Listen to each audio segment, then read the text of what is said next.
Hi everyone, it's Urmi and Sanjay from Jet Setting with Us. In this episode, we're skipping Iceland's usual tourist trail, and instead, we're going to go on a 4-day road trip covering the eastern and southern coasts of Iceland's Ring Road. We're going to go from Stuðlagil Canyon to hidden waterfalls in the west. This was actually my third trip to Iceland, but the first time I did a true road trip, and I was completely blown away. Everyone knows the Golden Circle, but this is the Iceland we didn't expect. Uncrowded and untamed. This isn't going to be your typical top 10 list. We're going to show you everything about what it's like to do a road trip right across Iceland. The hidden hikes, the long drives, and the moments that made it all worth it. If you're into this kind of travel, be sure to hit that like button, leave a comment, and we'll appreciate if you'd subscribe as it helps our channel grow. That all being said, let's get into it.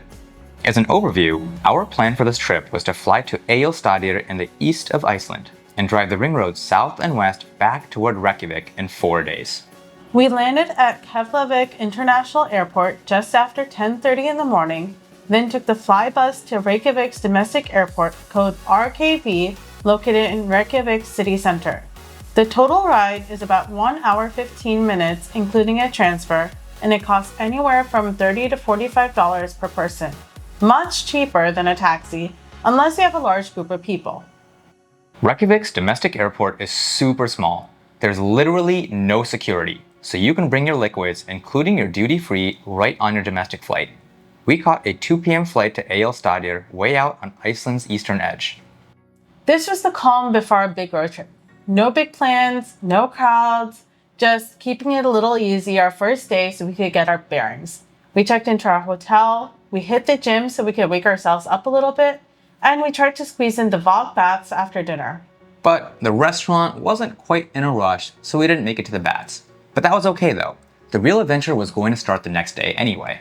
The next morning, we drove out to Stuðlagil Canyon, one of the most photographed places in all of Iceland, and one of the few that actually lives up to the hype. To hike into the canyon, you need to access it from the east side via a gravel road off Route 923. It's about 14 kilometers from the main road. We didn't have a 4x4, but the drive was totally manageable. Just take it slow and avoid going after heavy rainfall. There's a free parking lot and a paid parking lot. The free parking lot is a little bit farther away, so we highly recommend just getting the paid spot for 1,000 ISK for 5 hours. It saves you a lot of hiking time. You really won't need the full 5 hours anyway. Urmi and I are a bit on the slower side, and even for us, it only took 2 hours back and forth to go get our pictures in the canyon and come back. Be sure to download the parking app parka.is ahead of time. You won't have any service in that area, and they do expect you to pay ahead of time before you get to the spot. It's not a technical hike, but something about it feels earned. This is the Iceland that we came for. After our hike through Stuðlagil Canyon, we traded cliffs for calm. Just outside Egilsstaðir, we stopped at Vok Baths, the place we tried to go the night before. It's one of Iceland's newer geothermal spas and one of the most relaxing places we'd been to in a long time. The pools here actually float on top of the lake, with views of the water and hills. There's even a swim-up bar, which we may have taken advantage of. It's a little cheaper than the Blue Lagoon and way fewer crowds. After a red-eye flight and a day of hiking, it's exactly what our bodies needed. After Vok Baths, we decided to head to one of East Iceland's most remote yet most beautiful waterfalls called Klifbrekkufossar. By the way, we don't speak Icelandic, so if we pronounce things incorrectly, please don't hold it against us. Anyway, this waterfall is not one of Iceland's most touristed hotspots because it requires driving down a narrow gravel path that's only open a few months a year.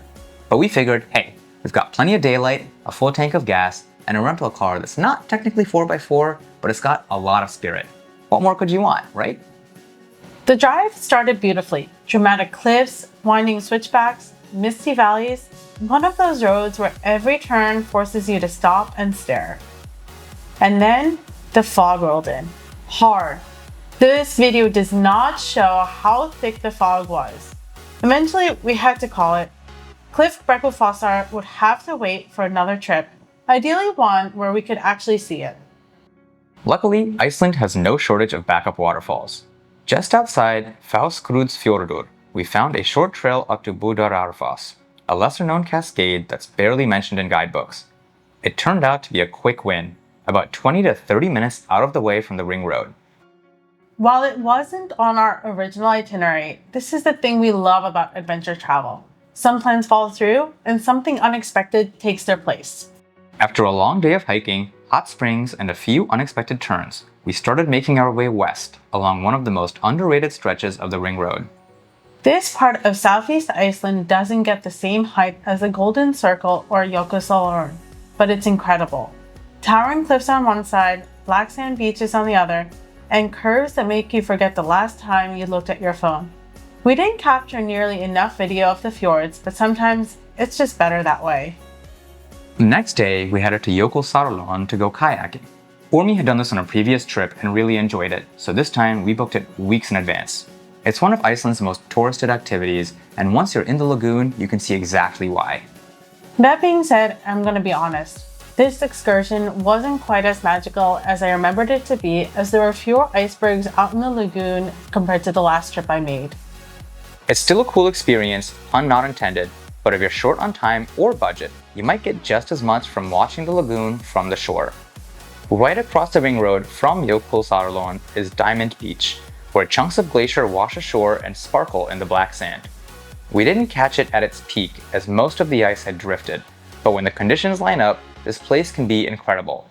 For us, it was more of a quick photo stop before heading west. After Jokulsarlon, we made a quick stop at Fjallsarlon, another glacier lagoon just a few minutes down the road. This one doesn't get as much hype, but the setting is just as dramatic. And the best part? It's way less crowded. You won't need a tour unless you want. Just pull over, soak it in, and keep rolling. Our plan was to go to Vik afterward to see the black sand beaches, which are super famous. But the weather was absolutely brutal that day. Check out the wind in this clip. We just grabbed some groceries for the night, got back in the car, and watched everybody else suffer out there. By evening, we got to our next hostel, which, fortunate for us, was right next to one of Iceland's most iconic waterfalls, Skogafoss. And even with it being about 9:15 at night, we got some brilliant footage while at the foot of the waterfall that night.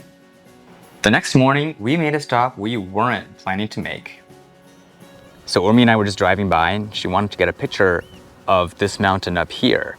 And then I looked over and I saw this. I was like, you know what? I think that's the volcano, Eyjafjalljokull. So this is the one that erupted in 2010, and it caused a whole ruckus in Europe where people couldn't fly for like 2 hours.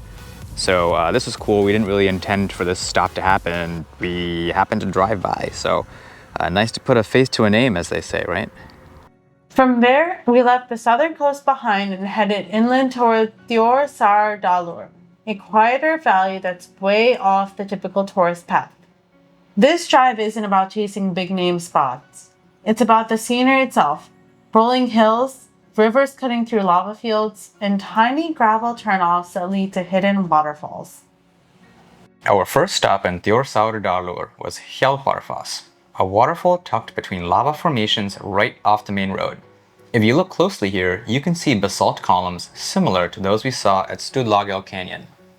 Hjalparfoss is one of those places that's somehow both easy to access and still totally underrated. We had the whole area nearly to ourselves. From there, our next stop was to see Gjáin, another waterfall within Thjorsardarlur. Unfortunately, things took a little bit of a turn from there. It looks like the road that goes over to Gjáin requires driving in a 4x4.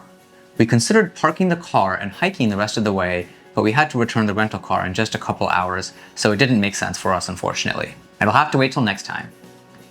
Not every stop pans out, but that's the nature of adventure travel. Thjorsardarlur felt like Iceland at its quietest. No crowds, and a sense of being totally off the grid. From there, we headed back into Reykjavik, and as many of you can probably understand, it can be a little bit of a shock re-entering civilization after days in the wild. We had one more stop we wanted to make, which was the lava show. This was another favorite activity from my first trip to Iceland in 2019. So Sanjay and I went on our last night this time around, and it did not disappoint.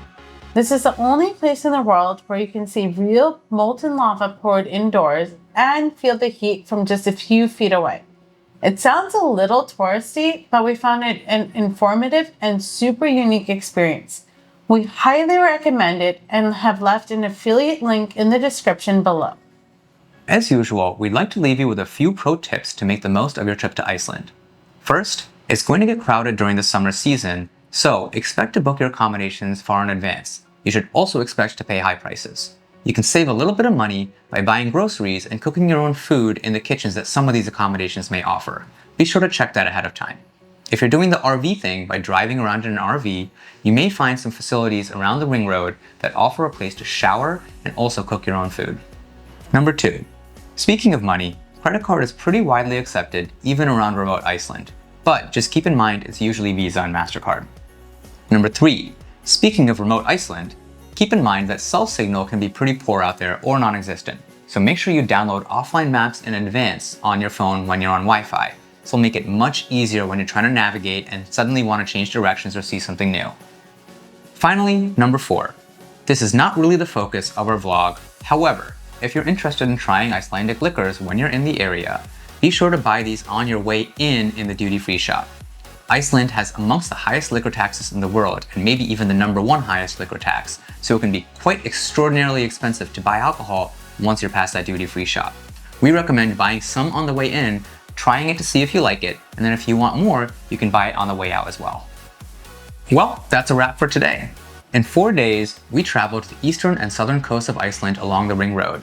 From glacier lagoons and basalt columns to windstorms and lava, it wasn't always smooth, but it was unforgettable. If you're planning your own road trip around Iceland, we hope this vlog helps you find some things away from the big name spots, but some of the most beautiful gems you will find in Iceland. If you like this episode, be sure to hit that like button. Drop a comment below if you've been to any one of these spots or if anyone landed up on your bucket list, and make sure you're subscribed to our channel so you don't miss what's coming next. If you're planning your own road trip around Iceland and need some help planning it, definitely leave a comment. We'll always reply. We look forward to seeing you on our next adventure. Bye for now.